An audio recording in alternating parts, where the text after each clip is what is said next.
Hello and welcome back to Pareto Education's YouTube series on pharmacy first conditions. Today we'll discuss the infected insect bite, which is one of the core pharmacy first conditions to consider. So please check out our rest of our YouTube channel as well. You may find some other interesting videos on there, including the rest of the Pharmacy First webinar series. Quick introduction to myself. My name is Camille Khan and I'm a physician associate by background and developing high quality resources, clinical education for the allied health professionals, including pharmacists as well. Pareto Education have a history of developing high quality resources for contemporary clinicians and for students as well. So we try and develop that foundational knowledge you can take into your clinical practice via modern methods, including social media, webinars, videos such as today, university outreach and seminars as well. So do check out the rest of our work. If you are interested in following us via our social media handles, they're available on the screen.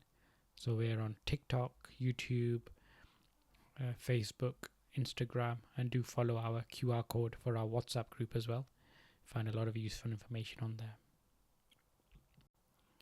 So the lecture today will cover some general principles of bites, infected bites, key findings, whether you should consider an anaphylaxis for a patient, any bites that require immediate referral, how to follow up in pharmacy, and how to safety net your patient as well. As always, there'll be some inclusion and exclusion criteria for pharmacy first conditions. And firstly, inclusion is any adult or child over the age of 1 can be seen in pharmacy first for an infected bite. And any patient that is pregnant under the age of 16 is not appropriate for pharmacy first. So any patient that does not fit in these inclusion and exclusion criteria should be sent to general practice. So as a rule, generally, antibiotics are the main course of treatment, of course, of infection, bacterial infection. But every bite does not require an antibiotic. And if there is no signs of infection or symptoms, patients shouldn't routinely be given antibiotics for this. Be aware that the rapid onset, the skin reaction that's seen with an insect bite is likely to be an inflammatory reaction or an allergic reaction rather than an acute infection. And most bites won't be very serious and get better within a few days or hours without treatment of antibiotics. Of course, any patient that presents to you, you should do a set of routine observations and chart them on the news score, and this will help with your documentation as well and safety netting. So here are some patients where you should consider if a patient is severely unwell. So you should consider if a patient exhibiting any signs of hypersensitivity or anaphylaxis. These patients require adrenaline in that emergency circumstance. Patient has severely immunocompromised or suppressed state, they are more at risk of developing complications for infection. And where there is any issue of airway obstruction, then these patients need to go to hospital for this care. Here's a chart that shows the different type of manifestations of insect bites and stings, I suppose, and how they typically affect skin. So you can see here there's a wide variety of different characteristics, and typically a patient won't remember what is potentially been bitten them. So it's up to you to decipher whether yes, there's a bite here and yes, it's infected requiring antibiotics. You don't necessarily have to make a diagnosis about what exactly has bitten or stung the patient. Here are some manifestations of tick bites. You can see here that ticks are small creatures that attach themselves, and whereas horse fly bites are quite large, painful, and they often become infected. Flea bites are typically found below the knees. So these are some different insect bites. So if the patient meets any of the following criteria, bite is caused by a scratch or by an animal, by a human, or there's any sign that there may be of Lyme disease, such as the classical bullseye rash, such as this, and bites that occurred outside of the UK, bite that's occurred by an exotic insect, not native to the UK, then these patients should be seen in the general practice as opposed to pharmacy first condition. You should always be aware of a patient exhibiting some serious reaction to any bite or sting. Type 1 hypersensitivity reactions can occur in insect bites, and this is when the immune system produces antibodies in response to the toxins, and typically they will exhibit some skin reactions including itching, rash, hives and swelling. A serious complication, of course, is anaphylaxis, is where patient can develop some life-threatening complications, including swelling of the throat, difficulty breathing, a change in heart rate, a drop in the blood pressure, and a decrease in the GCS, Glasgow Coma Score, or patient may become unconscious. These patients require immediate medical attention and IM adrenaline as per the life support guidelines. Something else you should consider, if it's been at least 48 hours after the initial bite or sting, you should recommend patients some self-care, oral antihistamine or topical steroids that they can get over the counter, and some general safety netting advice. If itching is the main principal symptom, then insect bites are less likely, and again you should recommend patients for self-care. So any patients that are presented with a small discrete possible bite, possible sting, and itching is their main and only symptom, then it's less likely this is an insect bite. It could be something, just a cut or something like that. Skin itching and redness can last up to 10 days, and it's typically unlikely that the skin will become infected after this period of time.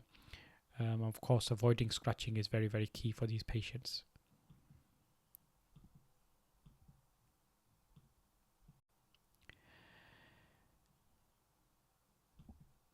So if the patient has an acute onset of less than 3 days of the following symptoms, it possibly can be an infected insect bite. If the pain is there and it's tender, if it's red, if it's swollen, and the skin surrounding this bite is possibly hot to touch.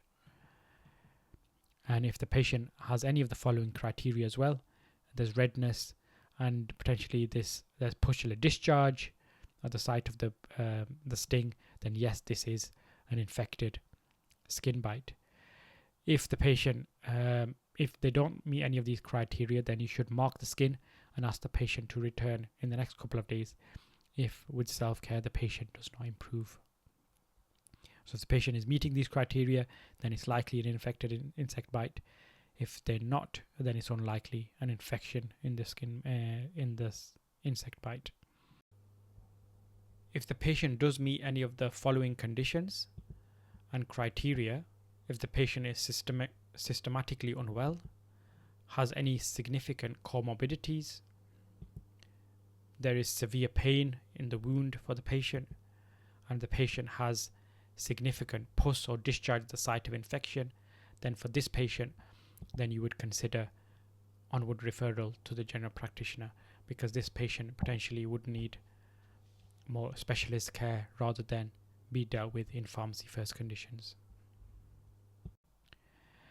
So if a patient is presenting and you're feeling that it is an infected skin bite and you want to offer some antibiotics, then the recommendations are for flucloxacillin if patient is not allergic for 5 days, plus self-care. So here are some guidelines in terms of dosages, but always check the BNF to be double sure, and always recommend self-care as well and safety netting.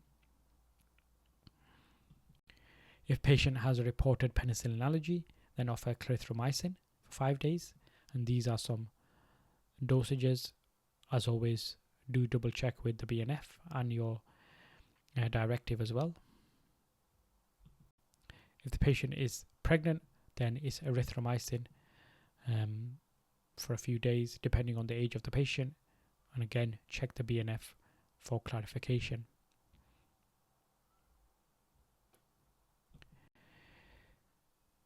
Here are some safety netting advice and some information that you can pass on to the patient to ensure that self-care is done well. So patient should put potentially an ice pack on the area and cold water.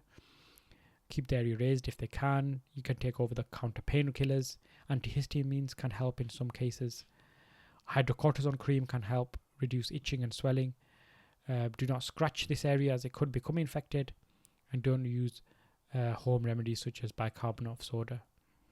If symptoms develop rapidly or significantly or change or don't improve after 5 days of this antibiotic therapy, then advise them to seek medical attention at that point. So here's a small case. So you've got Mary, 65-year-old, has presented with 3-day history of itch and swelling around her ankle. She's got hypertension and heart failure.